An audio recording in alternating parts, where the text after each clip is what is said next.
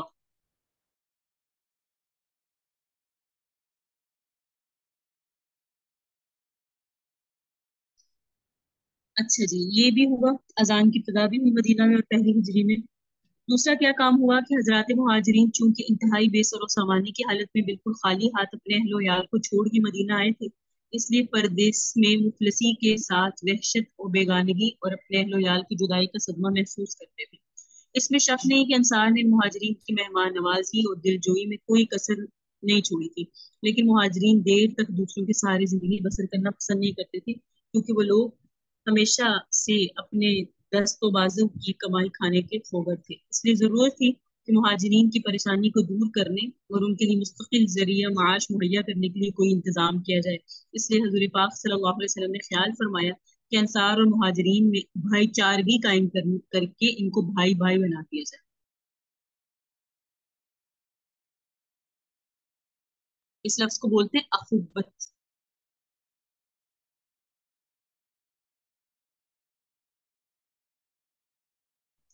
اچھا جی، پھر یہ تاکہ مہاجرین کے دلوں میں سے اپنی تنہائی اور بے کسی کا جو احساس ہے نا وہ دور ہو جائے، اور ایک دوسرے کے مددگار بن جانے سے مہاجرین کے ذریعہ معاش کا مسئلہ بھی حل ہو جائے گا۔ چنانچہ مسجد نبوی کی تعمیر کے بعد ایک دن حضرت پاک صلی اللہ علیہ وسلم نے حضرت انس بن مالک کے مکان میں انصار اور مہاجرین کو جمع فرمایا۔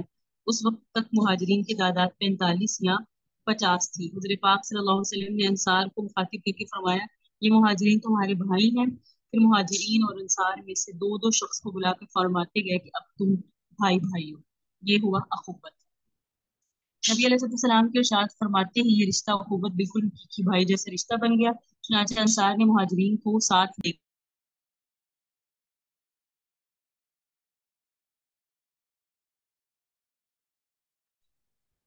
چنانچہ انصار نے مہاجرین کو ساتھ لے جا کر اپنے گھر کی ایک ایک چیز سامنے لا کے رکھ دی اور کہا کہ آپ ہمارے بھائی ہیں، اس لیے سب سامان میں آدھا آپ کا اور آدھا ہمارا۔ حد ہو گئی کہ حضرت سعد بن ربیع انصاری جو حضرت عبد الرحمن بن عوف مہاجر کے بھائی قرار پائے، ان کی دو بیویاں۔ حضرت سعد بن ربیع انصاری نے حضرت عبد الرحمن بن عوف سے کہا کہ میری ایک بیوی جسے آپ پسند کریں میں اس کو طلاق دے دوں اور آپ اس سے نکاح کریں۔ اس قدر اللہ کے حبیب کے حکم کی اتباع کرنے والے تھے، سبحان اللہ۔ اس میں شک نہیں کہ انصار کا یہ سار ایک ایسی بے مثال شاہکار ہے کہ اقوام عالم کی تاریخ میں اس کی مثال مشکل ہے، مگر مہاجرین نے کیا طرز اختیار کیا یہ بھی ایک قابل تقلید تاریخی کارنامہ ہے۔ حضرت سعد بن ربیع انصاری رضی اللہ تعالیٰ عنہ کی اس مخلصانہ پیشکش کو سن کر حضرت عبد الرحمن بن عوف نے شکریہ کے ساتھ یہ کہا کہ اللہ تعالیٰ یہ سب مال متاع اہل و عیال آپ کو مبارک فرمائے، مجھے تو آپ صرف بازار کا راستہ بتا دیجیے۔ انہوں نے مدینہ کے مشہور بازار قینقاع کا راستہ بتایا۔ حضرت عبد الرحمن بن عوف بازار گئے اور کچھ گھی کچھ پنیر خرید کر شام تک بیچتے رہے۔ اسی طرح روزانہ وہ بازار جاتے، تھوڑے ہی عرص میں وہ کافی مالدار ہو گئے اور ان کے پاس اتنا سامان جمع ہو گیا کہ انہوں نے شادی کر کے اپنا گھر بسا لیا۔ جب یہ بارگاہ رسالت میں حاضر ہوئے تو حضور پاک صلی اللہ علیہ وسلم نے دریافت فرمایا کہ تم نے بیوی کو کتنا مہر دیا؟ عرض کیا 5 درہم برابر سونا۔ ارشاد فرمایا اللہ تعالیٰ تمہیں برکت عطا فرمائے، تم دعوت ولیمہ کرو اگرچہ ایک بکری ہی۔ اور رفتہ رفتہ حضرت عبد الرحمن بن عوف کی تجارت میں اتنی خیر و برکت اور ترقی ہوئی کہ خود ان کا قول ہے کہ میں مٹی کو چھو دیتا تو وہ سونا بن جاتی۔ منقول ہے کہ ان کا سامان تجارت 700 اونٹوں پر لد کر آتا تھا، اور جس دن مدینہ میں ان کا تجارتی سامان پہنچتا تو تمام شہر میں دھوم مچ جاتی تھی۔ حضرت عبد الرحمن بن عوف کی طرح دوسرے مہاجرین نے بھی دکانیں کھولنی۔ حضرت ابوبکر صدیق کپڑے کی تجارت کرتے تھے، حضرت عثمان کینکا کے بازار میں کھجوروں کی تجارت کرتے تھے، حضرت عمر بھی تجارت میں مشغول ہو گئے، دوسرے مہاجرین نے بھی چھوٹی بڑی تجارت شروع کر دی۔ غرض باوجود یہ کہ مہاجرین کے لیے انصار کا گھر مستقل مہمان خانہ تھا، مگر مہاجرین زیادہ دنوں تک انصار پر بوجھ نہیں بننے بلکہ اپنی محنت اور بے پناہ کوششوں سے بہت جلد اپنے پیروں پر کھڑے ہو گئے۔ مشہور مورخ ہیں، ایک تاریخ دان ہے جو ہسٹری آف اسلام بیان کرتے ہیں، جن کا نام ہے حضرت علامہ ابن عبد البر۔ وہ فرماتے ہیں یہ مواخات یعنی بھائی چارہ کا معاہدہ تو انصار و مہاجرین کے درمیان ہوا، اس کے علاوہ ایک خاص عقد مواخات مہاجرین کے درمیان بھی ہوا، جس میں حضور پاک صلی اللہ علیہ وسلم نے ایک مہاجر کو دوسرے مہاجر کا بھائی بنا دیا۔ چاچا ابوبکر صدیق اور حضرت عمر، حضرت طلحہ اور حضرت زبیر، حضرت عثمان اور حضرت الرحمن بن عوف کے درمیان جب بھائی چارہ ہو گیا تو حضرت علی نے دربار رسالت میں عرض کیا یا رسول اللہ، آپ نے اپنے صحابہ کو ایک دوسرے کا بھائی بنا دیا، لیکن مجھے آپ نے کسی کا بھائی نہیں بنایا، آخر میرا بھائی کون ہے؟ تو نبی علیہ السلام نے ارشاد فرمایا انت اخی فی الدنیا والآخرہ، آپ میرے دنیا اور آخرت میں بھائی ہیں اے علی۔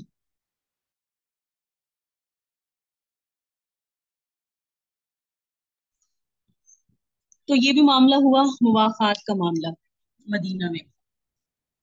مدینہ میں اب مہاجرین انصار، مدینہ میں مسلمانوں کی جگہ بھی ہوگی، اذان کی خطاب بھی ہوگی، عبادتیں بھی شروع ہوگی، آقا علیہ السلام کی حجرے بھی تعمیر ہو گئے بیویوں کے، اور مواخات بھی ہو گیا۔ اب رہ گئے تھے یہودی۔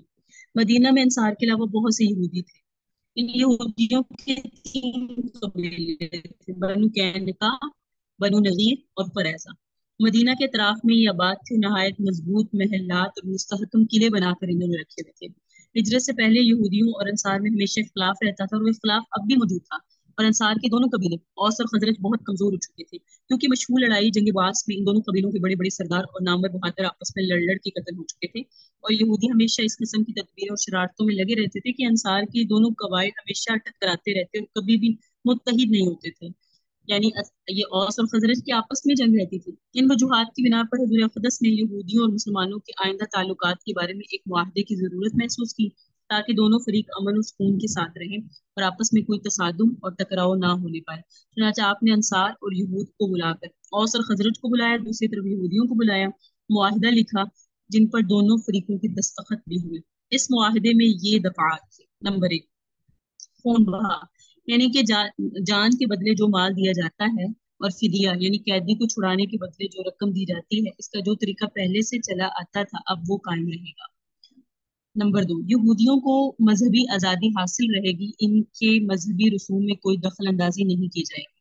نمبر 3، یہودی اور مسلمان باہم دوستانہ برتاؤ رکھیں گے۔ نمبر 4، یہودی یا مسلمانوں کو کسی سے لڑائی پیش آئی تو ایک فریق دوسرے کی مدد کرے گا۔ نمبر 5، اگر مدینہ پر کوئی حملہ ہوگا تو دونوں فریق مل کر حملہ آور کا مقابلہ کریں گے، یعنی یہودی اور مسلمان مل کر۔ نمبر 6، کوئی فریق قریش اور ان کے مددگاروں کو پناہ نہیں دے گا۔ نمبر 7، کسی دشمن سے اگر ایک فریق صلح کرے گا تو دوسرا فریق بھی اس سے صلح میں شامل ہوگا، لیکن مذہبی لڑائی اس سے مستثنا ہے، اس میں شامل نہیں۔ چونکہ مدینہ کی یہ معاہدہ ہو چکا ہے اب یہودیوں سے، ٹھیک ہے، آگے یہ سمجھ لیں کہ مدینہ کی آب و ہوا اس وقت، یعنی جب وہاں یہ سارے معاملات چل رہے ہیں، اس وقت کوئی اچھی نہیں تھی، طرح طرح کی وبائیں اور بیماریاں پھیلی رہتی تھی، اس لیے کثرت سے مہاجرین بیمار بھی ہونے لگے۔ شہر چھوڑا ہوا تھا مکہ، مکہ سے مدینہ آئے تو بیمار بھی بہت ہونے لگے۔ حضرت ابوبکر صدیق اور حضرت بلال شدید لرزہ بخار میں مبتلا ہو کر بیمار ہو گئے، اور بخار کی شدت میں یہ حضرات اپنے وطن مکہ کو یاد کر کر کے کفار مکہ پر لعنت بھیجتے اور مکہ کی پہاڑیوں اور گھاسوں کی فراق میں اشعار پڑھتے، یعنی مکہ کی جدائی میں۔ حضرت پاک صلی اللہ علیہ وسلم نے اس موقع پر یہ دعا فرمائی، یا اللہ ہمارے دلوں میں مدینہ کی ایسی محبت ڈال دے جیسے مکہ کی محبت ہے، بلکہ اس سے بھی زیادہ، اور مدینہ کی آب و ہوا کو صحت بخش بنا دیجیے، اور مدینہ کا سا اور مد، یہ ناپ تول کے پیمانے تھے، اس میں خیر و برکت عطا فرما دیجیے اور مدینہ کے بخار کو جوفا کی طرف منتقل کر دیں، ادھر چلا جائے یہاں سے۔ ایک ہجری کے واقعات میں حضرت سلمان فارسی کے اسلام لانے کا واقعہ بہت اہم ہے طالبان۔ یہ فارس کے رہنے والے تھے، ان کے آبا و اجداد بلکہ ان کے ملک کی پوری آبادی مجوسی یعنی آتش پرست تھی۔ یہ اپنے آبائی دین سے بیزار ہو کر دین حق کی تلاش میں اپنے وطن سے نکلے فارس سے، مگر ڈاکوؤں نے ان کو گرفتار کر کے اپنا غلام بنا لیا، پھر ان کو بیچ ڈالا، چنانچہ یہ کئی بار بکتے رہے اور مختلف لوگوں کی غلامی میں رہے۔ اسی طرح یہ مدینہ پہنچے، کچھ دنوں تک عیسائی بن کر رہے اور یہودیوں سے بھی میل جول رکھتے رہے۔ اسی طرح ان کو تورات اور انجیل کی کافی معلومات حاصل ہو چکی تھی۔ یہ حضور اقدس صلی اللہ علیہ وآلہ وسلم کی بارگاہ رسالت میں حاضر ہوئے تو پہلے دن تازہ کھجوروں کا ایک طباق خدمت اقدس میں یہ کہہ کر پیش کیا، یہ صدقہ ہے۔ تو حضور نے فرمایا اس کو ہمارے سامنے سے اٹھا لیجیے، فقراء اور مساکین کو دے دیجیے، کیونکہ میں صدقہ نہیں کھاتا۔ دوسرے دن کھجوروں کا خوان لے کر پہنچے دسترخوان، یعنی اور یہ کہا کہ یہ ہدیہ ہے، سامنے رکھ دیا تو حضور نے صحابہ کو ہاتھ بڑھانے کا اشارہ فرمایا اور خود بھی کھایا۔ اس درمیان میں حضرت سلمان فارسی نے حضور پاک صلی اللہ علیہ وسلم کے دونوں شانوں، دونوں کندھوں کے درمیان جو نظر ڈالی تو مہر نبوت کو دیکھ لیا، کیونکہ یہ تورات اور انجیل میں نبی آخر زمان کی نشانیاں پڑھ کر آئے تھے۔ دیکھ لیا تھا وہ صدقہ قبول نہیں کرتے، ہدیہ قبول کرتے ہیں، اور ان کے شانوں کے درمیان نبوت کی مہر ہوگی۔ انہوں نے جب نشانیاں دیکھ لی تو فوراً اسلام قبول کر لیا۔ یکم ہجری، ایک ہجری کے جو واقعات ہیں اہم، ان میں حضرت سلمان فارسی کا اسلام لانا بھی ہے۔ اسی سال میں یکم ہجری میں حضرات صحابہ کرام میں سے 3 نہایت ہی شاندار اور جانثار حضرات نے وفات پائی، جو در حقیقت اسلام کے سچے جانثار اور بہت ہی بڑے معین اور مددگار تھے۔ سب سے پہلے حضرت کلثوم بن ہدم رضی اللہ تعالیٰ عنہ۔ یہ کوئی مرد عورت صحابیہ نہیں ہے، یہ صحابہ ہیں، صحابی ہیں، اور ان کا نام کلثوم بن ہدم ہے۔ یہ وہ خوش نصیب مدینہ کے رہنے والے انصاری ہیں کہ حضور اقدس جب ہجرت فرما کے قباء میں تشریف لائے تو سب سے پہلے انہی کے مکان کو شرف نزول بخشا، اور بڑے بڑے مہاجرین صحابہ بھی انہی کے مکان میں ٹھہرے۔ ہم نے کل پڑھا تھا انہوں نے دونوں عالم کے میزبان کو اپنے گھر میں مہمان بنا کر ایسی میزبانی اور مہمان نوازی کی قیامت کی تاریخ تک رسالت یعنی قیامت تک تاریخ رسالت کے صفحات پر ان کا نام نامی ستاروں کی طرح چمکتا رہے گا۔ کلثوم بن ہدم۔ دوسرا جن کا انتقال ہوا وہ زبرا بن معرور انصاری ہے۔ یہ وہ شخص ہے کہ بیعت عقبہ ثانی میں سب سے پہلے حضور پاک صلی اللہ علیہ وسلم کے ہاتھ مبارک پر بیعت کی، اور یہ اپنے قبیلہ خزرج کے نقیبوں میں تھے، یعنی وہ 12 نقیب جو آقا نے مقرر کیے تھے نا، ان میں حضرت برا بن معرور بھی تھے۔ تیسرے جن کا انتقال ہوا وہ اسعد بن زرارہ تھے۔ یہ بھی بیعت عقبہ اولا اور بیعت عقبہ ثانی کے دونوں بیعتوں میں یہ شامل تھے، اور یہ وہ پہلے شخص ہیں جنہوں نے مدینہ میں اسلام کا ڈنکا بجایا اور ہر گھر میں اسلام کا پیغام پہنچایا تھا۔ جب مذکورہ تینوں معززین صحابہ نے وفات پائی تو منافقین اور یہودیوں نے اس کی خوشی منائی اور حضور اقدس صلی اللہ علیہ وسلم کو طعنہ دینا شروع کیا کہ اگر یہ پیغمبر ہوتے تو اللہ تعالیٰ ان کو یہ صدمات کیوں پہنچاتے۔ خدا کی شان کے ٹھیک اسی زمانے میں کفار کے 2 بہت ہی بڑے بڑے سردار بھی مر کے مردار ہو گئے۔ ایک عاص بن وائل سہمی مرا جو حضرت عمر بن عاص صحابی رسول رضی اللہ تعالیٰ عنہ فاتح مصر کا باپ تھا، یعنی والد مسلمان نہیں تھا لیکن صحابی ان کی یعنی اس کا جو بیٹے تھے حضرت عمر بن عاص وہ مسلمان تھے۔ دوسرا ولید بن مغیرہ مرا جو حضرت خالد سیف اللہ صحابی رسول رضی اللہ تعالیٰ عنہ کا باپ تھا۔ روایت میں آتا ہے ولید بن مغیرہ جان کنی کے وقت بہت زیادہ بے چین ہو کر تڑپتے اور بے قرار ہو کر رونے لگا، تڑپنے لگا، بے قرار ہونے لگا اور فریاد کرنے لگا کہ تو اس حالت میں یہ تھا، بے قرار تھا، تڑپ رہا تھا۔ تو ابو جہل نے پوچھا کہ چچا جان آخر آپ کی بے قراری اور اس کریا زاری کی کیا وجہ ہے؟ تو ولید بن مغیرہ بولا میرے بھتیجے میں اس لیے اتنی بے قراری سے رو رہا ہوں کہ مجھے اب یہ ڈر ہے کہ میرے بعد مکہ میں محمد کا دین پھیل جائے گا۔ یہ سن کے ابو سفیان نے تسلی دی اور کہا چچا آپ ہرگز ہرگز اس کا غم نہ کریں، میں ضامن ہوتا ہوں کہ میں دین اسلام کو مکہ میں نہیں پھیلنے دوں گا۔ چنانچہ ابو سفیان اپنی ساحت پہ اس طرح قائم رہا کہ فتح مکہ ہونے تک وہ برابر اسلام کے خلاف جنگ کرتے رہے، مگر فتح مکہ کے دن ابو سفیان رضی اللہ تعالیٰ عنہ نے اسلام قبول کر لیا اور پھر ایسے صادق الاسلام بن گئے اور اسلام کی نصرت و حمیت کے لیے زندگی بھر پھر جہاد کرتے رہے۔ انہیں جہادوں میں کفار کی تیروں سے ان کی آنکھیں زخمی ہو گئی اور روشنی چلی جاتی رہی۔ یہی وہ حضرت سفیان ہیں جن کی جو بیٹے ہیں وہ حضرت امیر معاویہ ہیں۔ اسی سال 1 ہجری میں حضرت عبداللہ بن زبیر رضی اللہ تعالیٰ عنہ کی ولادت ہوئی، اور ہجرت کے بعد مہاجرین کے ہاں سب سے پہلا جو بچہ پیدا ہوا وہ یہی حضرت عبداللہ بن زبیر ہے۔